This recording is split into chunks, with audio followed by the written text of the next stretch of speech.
la ley de Dios, llevando el mensaje de la palabra de Dios a todas las naciones desde Fiuco y Varina, Carolina del Norte. El título de este mensaje es Caras de una sociedad doliente.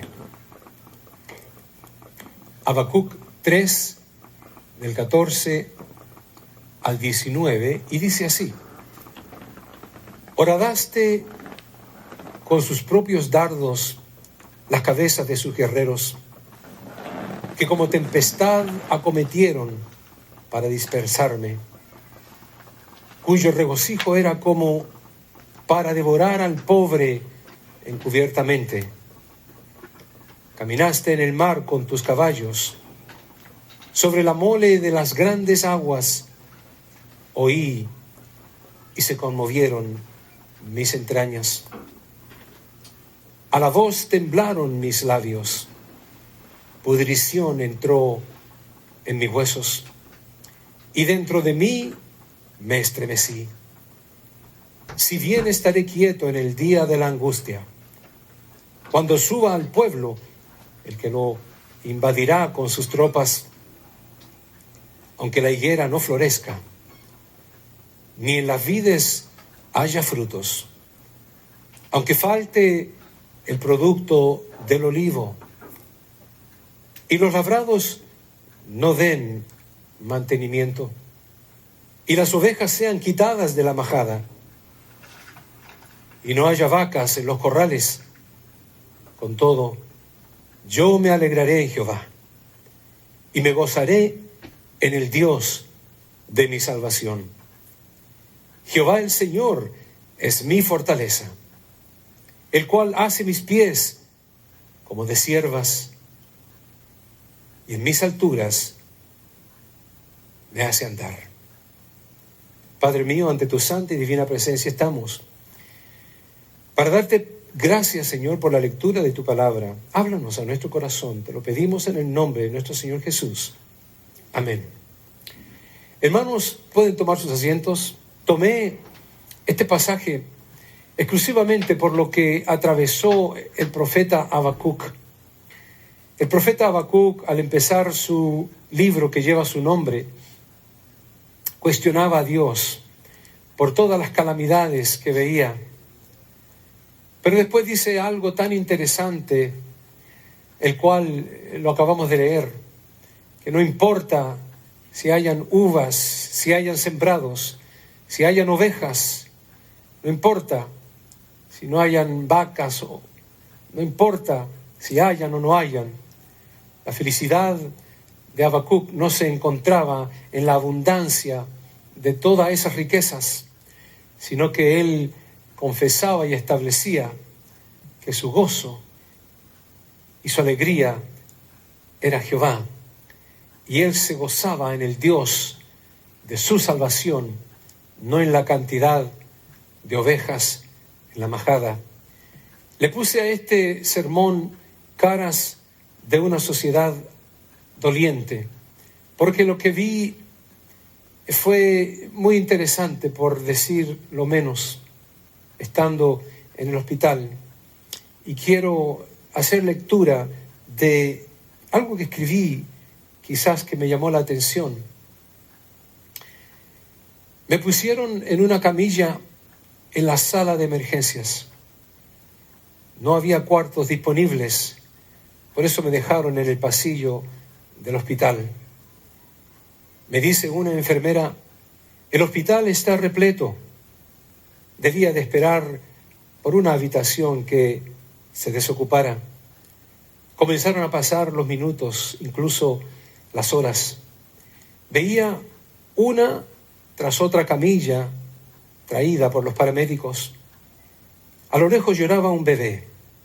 Lloraba desesperadamente, y el llanto irrumpía el aire y llenaba nuestros sentidos de compasión y de incapacidad. Otra camilla llegó con una joven desorientada y alborotada al mismo tiempo. Mientras el cuerpo médico la trataba de controlar, la escuché decir: quiero a mi abuelita, quiero a mi abuelita. Me pregunté por qué llamaba a su abuelita y no llamaba a su mamá. ¿Dónde estaba su mamá?, me pregunté. Poco después se escucha una conmoción. Yo trataba de ver qué sucedía. Había muchos policías. Trataban de controlar una joven que venía alterada y aquel joven venía todo sucio. Yo trataba de ver la conmoción, pero se me era difícil desde mi ángulo. Creo que no pasó mucho tiempo cuando se escucha otra conmoción. Esta era aún más alborotadora y escalofriante. Una joven descontrolada, forcejeando, gritando y botando cosas, tratando de ser inmovilizada por aquellos mismos policías que custodiaban a aquel joven de antes. Yo ya estaba en esa camilla como 7 horas. En aquel pasillo de esa sala de emergencias, un hombre caminaba incansablemente por aquellos pasillos. Mi esposa y yo lo habíamos visto dar vueltas y vueltas, caminando como sin rumbo o sin propósito. Acordamos hablarle si pasaba una vez más. Cuando pasó, le saludamos. Y casi sin pensarlo 2 veces, ni titubear en lo que nos iba a decir, comentó que lo habían traído a emergencias porque se le había subido mucho la presión arterial. Y dijo: mi esposa me ha estado engañando con otro hombre. No podíamos perder esa oportunidad. Y mi esposa y yo le hablamos de Jesús. Después hubo otro hombre y luego otra mujer, y mi esposa les hablaba de Jesús. Al rato viene Lucas para acompañarme y para que mi esposa pudiera ir a descansar. Pronto las 7 horas se convirtieron en 8, en 9 y en 10. Pero lo más extraño es que seguía escuchando el llanto incansable de aquel bebé. O a lo mejor era otro, no lo sé. Lo que sí sé es que aquel llanto se mezclaba con el quejido de un anciano adolorido que estaba a unos metros más allá de mi camilla. Por fin me llevan a un cuarto del hospital. Ya eran las 2 de la mañana. Había estado 15 horas en aquel pasillo de esa sala de emergencias. Los siguientes 10 días que pasé ingresado en el hospital es otra historia aún más dramática de las caras de una sociedad doliente. Es difícil estar en el hospital. Vuelvo y reitero de que agradezco a los hermanos que me visitaron. Tengo puesta una maquinita aquí a mi lado, que seguramente ustedes la notan, y que está conectada a la operación que me hicieron en el pie. Tengo una manguera que va por mi brazo derecho al corazón, donde mi esposa me ayuda a poner la inducción de medicina todos los días a las 7 de la mañana. Y esto lo llevaré a cabo por unos aproximadamente 2 meses, según los doctores, o con suerte 1 mes y medio. Estoy esperando que el Señor me sane completamente para ser como aquel hombre del antiguo cine mexicano que se llamaba Resortes, aquel hombre que caía y se volvía a levantar. Y me parece que esa es mi condición. El Señor me permite caer al hospital por días relativamente grave y luego me levanta. Me recuerdo que llegué al hospital cuando el doctor me dice unas 2 horas más, y a lo mejor ya hubiera sido demasiado tarde. Estaba lo que ellos llaman tóxico, implicando que mi sangre había sido envenenada. Pero hermanos, aquí estoy frente a ustedes y estoy contento de ver una iglesia bastante concurrida. La palabra de Dios no se puede detener, y una enfermedad no va a detener la palabra de Dios, ni una condición médica tampoco. Tenemos algo que hacer, un trabajo, y el trabajo, la palabra del Señor dice que la mies es mucha y los obreros son pocos. Dice Juan 16 y versículo 33, en el mundo tendréis aflicción, pero confiad, yo he vencido al mundo. Muchas veces he leído ese pasaje y quizás no lo he podido entender hasta que comprendemos de que estamos en Cristo. Al estar en Cristo, la victoria de Cristo es nuestra victoria. Cuando Cristo Jesús dijo, Él fue crucificado y nosotros estamos siendo crucificados por Él, era que Él estaba muriendo por el pago de nuestros pecados y maldades. Al decir Él que en el mundo tendremos aflicción, es una realidad. En el mundo sí tendremos aflicción, sí entraremos al quirófano, sí estaremos bajo el cuchillo de un médico, sí estaremos tomando medicinas y sí tendremos que despedir a nuestros amados, como despedimos ayer a nuestro hermano Juan Bello Sánchez en el funeral que llevamos a cabo en este lugar.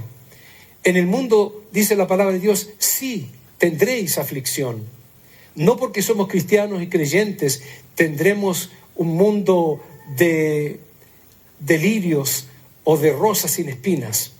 En el mundo tendremos aflicción, pero Cristo nos asegura de que Él venció y por ende nosotros también hemos vencido todas las aflicciones. Ahora, hermanos, lo que dice Habacuc nos sorprende. Habacuc menciona con todo, y ese con todo implica con todos los problemas, con todas las vicisitudes, con todo lo que nosotros no podemos controlar, porque hay cosas que podemos controlar y hay otras que no. Muchas veces quisiéramos controlar algo que no podemos, pero Habacuc dice, con todo, yo me alegraré en Jehová y me gozaré en el Dios de mi salvación. Hermanos, Habacuc acababa de decir, aunque no haya ovejas en la majada, aunque no hayan vacas en los corrales, aunque no haya uva en la viña, yo me gozaré en Jehová. Entonces, hermanos, la razón por la cual Habacuc se gozaba no era la abundancia que podía ofrecerle todas aquellas cosas que mencionó, sino que el gozo de Habacuc y la fortaleza de Habacuc estaba en Jehová. Hermanos, al repetir esto, debiéramos entender que nuestra alegría, que nuestro gozo y que nuestra fortaleza tampoco debe estar en la cantidad de higos que produce la higuera, o las uvas que produce la vid, o el aceite en abundancia que podemos tener en nuestro hogar, o la cosecha que tenemos en nuestro banco por la cantidad de dinero que hemos ganado por causa de nuestra labor, o las ovejas en la majada, o las vacas en los corrales. La alegría, el gozo y la fortaleza no puede estar bacimentado en esas cosas, sino solamente en Jehová el Señor. En Él debe estar nuestra fortaleza. Pero me llama mucho la atención algo que yo puedo asimilar, y es la condición que yo mismo atravieso en este momento. Y es que Habacuc dice las siguientes palabras. Él, refiriéndose a Jehová, Él hace mis pies como de sierva. Y cuando yo leí de que Dios hacía los pies de Habacuc como de sierva, tuve que investigar qué hace una sierva. Cuando leo de que él decía, y en mis alturas me hace andar, traté de ver qué hace una sierva. Y me llegó mucho al corazón cuando entendí que las siervas monteses caminan por las paredes, no caminan por la base horizontal, caminan por las paredes, por las cimas de las montañas y las laderas de las montañas o las quebradas de las montañas que no tienen camino. Ahí hay una de ellas. Y cuando leía, ¿cómo es posible que las siervas monteses hagan eso? El que explicaba, dice que tienen pezuñas y las pezuñas están partidas. Y cuando las abren, la pueden localizar y agarrarse en senderos que pudieran tener prácticamente la medida de un fósforo, de un cerillo que uno prende. O sea, si la pared llega a tener un espacio como de un fósforo, ellas ya pueden montar su cuerpo en esa orilla. Esa es una foto de una ladera, de una montaña de piedra. Y aquí hay compañeras de ellas caminando por lo mismo.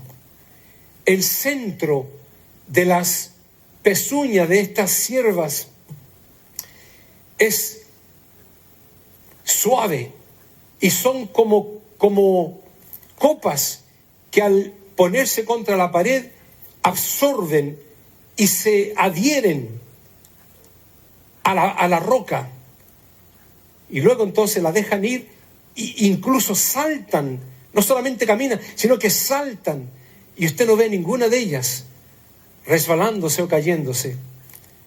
Cuando Habacuc decía, Él hace mis pies como de ciervas, podemos entender de que Él nos pone nuestros pies firmes en la roca que es Cristo Jesús. Y no importa la condición en que nos encontremos, nada nos va a separar del amor de Cristo. Él nos llevará a las alturas de las montañas. ¿Usted sabía que las ciervas no son atacadas por los animales? Hay leones, hay tigres o hay animales predadores que van contra las ciervas, pero no pueden, porque apenas intentan ellos ir, se caen, no tienen esa solidez de sus pies. Hermanos, cuando estuve en el hospital, había gente. Los 10 días no los conté, solamente conté las horas que pasé en la emergencia. Pero durante esos 10 días pudiera escribir también un panorama parecido. Solamente al segundo día de estar ahí, la persona que estaba enfrente de mi cuarto deja ya de hablar. Y cuando vinimos a saber, había muerto. Traen a una joven desesperada, a una señora ya era, que no la podían contener por su condición de gritar y desesperada. Tanto es lo que se ve en el hospital. Me dice la enfermera, unos cuantos cuartos más allá, hay un anciano que todos los días, llevaba 2 semanas ya, 85 años él, todos los días a las 5 de la mañana, ella entraba para traerle su medicina, cuando era ella o era otra. Pero él tenía una cantidad de Biblias. Él se había llevado sus Biblias al hospital y desesperadamente las leía y las estudiaba. Pero a los 85 años, aparentemente un teólogo, un exégeta de la Biblia, él se hacía una pregunta que se la transmitió a la enfermera. Y la pregunta era, ¿por qué Dios me ha abandonado? ¿Por qué Dios me ha abandonado? No lo podía creer. Yo no tengo esa edad todavía. Y seguramente leo de la misma forma que él lee, o quizás menos, porque él llevó sus Biblias, yo no. Pero que haya dicho, ¿por qué Dios me ha abandonado? ¿Cuántos de nosotros no nos hemos encontrado solos, inseguros, débiles? Nos hemos encontrado confundidos, afanados por lograr tener, para poder pagar las cuentas que nos hace falta, atemorizados. Leía el pasaje bíblico de Romanos 8:38 que dice, ninguna cosa creada nos podrá separar del amor de Dios, que es en Cristo Jesús, Señor nuestro. Pues ni lo alto, ni lo bajo, ni ángeles, ni la vida, ni principados, ni la muerte nos podrá separar del amor de Cristo. Eso es lo terrible. No importa si le quitan 5 órganos como le quitaron al hermano Dagoberto. Y eventualmente lo despedimos desde acá. No importa si nos quitan un pedazo de hueso como el que me quitaron a mí. Pero que nos quiten el amor de Cristo sería terrible. Eso no podríamos soportarlo. Y por eso el Señor nos afirma: ninguna cosa creada nos podrá separar del amor de Dios que es en Cristo Jesús, Señor nuestro. Y por eso que David lo dice: aunque un ejército acampe contra mí, no temerá mi corazón. Él no está diciendo que el ejército no va a acampar. Él está diciendo lo contrario. Él está diciendo que el ejército va a acampar. Nos vamos a enfrentar a un ejército. Pero David dice: aunque un ejército acampe contra mí, no temerá mi corazón, aunque contra mí se levante guerra. No significa que no vamos a tener guerra. El Señor nos promete tener paz en medio de la tribulación. En medio de los problemas, gozo. Eso sí. ¿Y por qué decía eso David? Porque conocía a Jehová de los ejércitos. No temerá mi corazón, y aunque contra mí se levante guerra, yo estaré confiado. Pues Pablo lo testificaba y lo afirmaba y decía: yo sé en quién he creído. Yo sé en quién he creído. No de más cantamos el corito que dice: yo le alabo de corazón, y si me faltan las manos, yo le alabo con los pies, y si me faltan los pies, yo le alabo con el alma. No importa lo que nos falte. Lo importante es estar en armonía con Cristo Jesús. Y Pablo dijo: yo sé en quién he creído, y estoy seguro que Él es poderoso para que guarde mi depósito. ¿Qué es mi depósito? ¿Qué significa eso? Que guarde toda mi trayectoria como cristiano en la vida, que guarde todo mi tesoro que he hecho en el reino de los cielos, no aquí en la tierra, para aquel día, para poder escuchar las palabras: en lo poco fuiste fiel, en lo mucho te pondré, ven y entra en el gozo de tu Señor. Podemos confirmar, como dice la palabra de Dios, que los que aman a Dios, todas las cosas le ayudan a bien. Esto es, a los que conforme a su propósito son llamados. Si amamos a Dios, todas las cosas nos van a salir bien. Aunque pasemos por el quirófano, aunque tengamos deudas, todas las cosas van a salir bien. ¿Sabe por qué? Porque las cosas eternales, en comparación a las cosas terrenales, las cosas terrenales vienen siendo efímeras, insignificantes, a la eternidad de gozo, de alegría, de paz, que se tendrá solamente cuando crucemos de esta tierra a la otra. Y la palabra de Dios nos dice: no temas en nada lo que has de padecer. He aquí el diablo echará, dice, a alguno de vosotros en la cárcel, para que seáis probados. Vamos a ser probados. Vamos a ser probados. Pero dice la palabra del Señor: sé fiel hasta la muerte. Levante la mano el que quiere ser fiel hasta la muerte. Vamos a ser fiel hasta la muerte, hermanos. Pase lo que pase, seguimos adelante. La victoria ya es nuestra.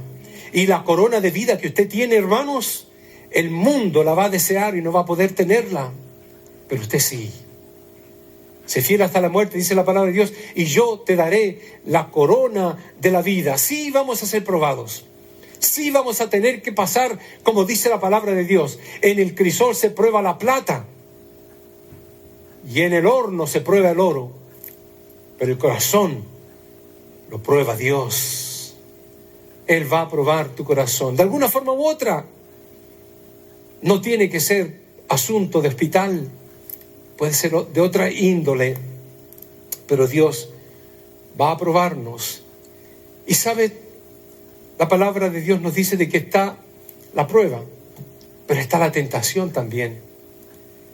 Y muchas veces los problemas vienen porque no son ni tentación ni son prueba, sino que es porque la palabra de Dios lo dice para que Dios se glorifique en ti. La palabra de Dios nos prepara y nos dice: vestidos de toda la armadura de Dios para que podáis estar firme contra las acechanzas del diablo. Claro, fue el diablo el que enfermó a Job, pero Dios le dio permiso. Fue el diablo que lo destruyó prácticamente todo lo que tenía, hasta su familia, hasta su cuerpo. Se rasgaba con una teja. Su esposa le dijo: maldice a tu Dios y muérete. Pero él tenía juicio todavía en sí. Le dijo como una mujer necia: has hablado, tú no te das cuenta de que todo lo tenemos por causa de Dios. Él da y Él quita. Sea el nombre de Dios glorificado, dijo él. Y al final él pudo decir nada de lo que jamás nosotros hemos dicho en la vida. De oídas te había oído, pero ahora mis ojos te ven, le dijo a Dios. Y en un momento cuando Job quería demostrar superioridad, pues era un juez, él había sido un juez en la tierra. Cuando él pasaba, los jóvenes se tenían que poner de pie, tenían que sacarse el sombrero, tenían que mirar hacia abajo cuando él pasaba hacia el lugar de su corte. Y en un momento quiso ser más inteligente que Dios. Y Dios le preguntó algo muy interesante: ¿dónde estabas tú cuando yo fundaba la tierra, Job? ¿Dónde estabas tú cuando yo creaba los ángeles? ¿Dónde estabas tú cuando yo tiraba cordel para medir la tierra en acorde? Ahí entendió quién era Job. Y muchas veces Satanás, el diablo, va a querer tentarnos con cosas similares. Va a hacernos creer de que somos más, o que somos más bonitos, o que somos superiores, o que tenemos algo quizás que el otro no tiene, o por último que la predicación no va para mí, va para el de al lado o el de atrás. Sí, Satanás puede lanzarnos saetas de esa índole, porque la saeta no la vamos a ver. Puede ser un pensamiento, puede ser un latido del corazón. Y la palabra de Dios nos dice: porque no tenemos lucha contra sangre y carne, sino contra principados, contra potestades, contra los gobernadores de las tinieblas en este siglo y contra huestes espirituales. ¿De qué cosa? No de bondad, sino de maldad. ¿Contra quién? Contra usted y contra mí. Tenemos que estar preparados. No es hora, no es tiempo de lujos. Ir a la playa cuando hay que ir a adorar a Dios, o perder el tiempo en cosas innecesarias, porque la palabra de Dios dice que el tiempo es corto y hay que redimirlo, hay que ocuparlo bien. En estos días, ¿qué pues diremos a todos estos problemas que tenemos? Si Dios es por nosotros, ¿quién? Esa es la pregunta verdadera. ¿Qué Satanás es contra nosotros si Dios es por nosotros? Escuchaba un testimonio de Nicky Cruz. Cuando Nicky Cruz hablaba, eso fue ayer o antes de ayer, y él hablaba y decía que David Wilkerson le dijo las palabras: puedes cortarme en 1000 pedacitos, y cada uno de esos pedacitos va a decirte que Cristo te ama. Ese fue el momento en que Nicky Cruz había tomado una cuchilla y le dijo: no sabes que te puedo matar en este momento y nadie me va a hacer nada. Era el jefe de una pandilla muy grande en Nueva York, los Mau Maus.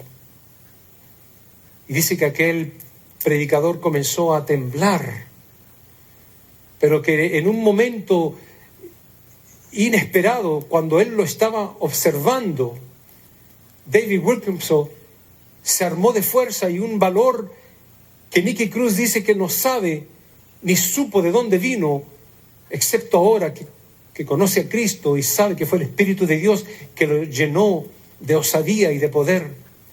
Y en ese momento fue cuando le dijo: puedes cortarme en 1000 pedazos y cada uno de ellos te va a decir que Cristo te ama. David Wilkerson siguió predicando, pero Nicky Cruz desde ese momento no fue el mismo y llegó a ser el hombre más utilizado de todas las pandillas habido y por haber en el mundo, que ha ido a diferentes países. Un puertorriqueño nacido de una madre bruja y de un padre que decía que era adorador de Satanás. Lo que hace Dios, la transformación que hace Dios cuando uno de ustedes le dice a alguien: Cristo te ama. Hermanos, cuando la palabra de Dios nos asegura: porque habéis muerto y vuestra vida está escondida en Cristo Jesús. ¿Quién va a atacar a Cristo Jesús si estamos escondidos en Él? Estando persuadido, dice Pablo, de esto, que el que comenzó en vosotros la buena obra, la perfeccionará hasta el día de Jesucristo. Por eso, de todas formas, acerquémonos pues confiadamente al trono de la gracia para alcanzar misericordia y hallar gracia. ¿Para qué cosa? Para el oportuno socorro.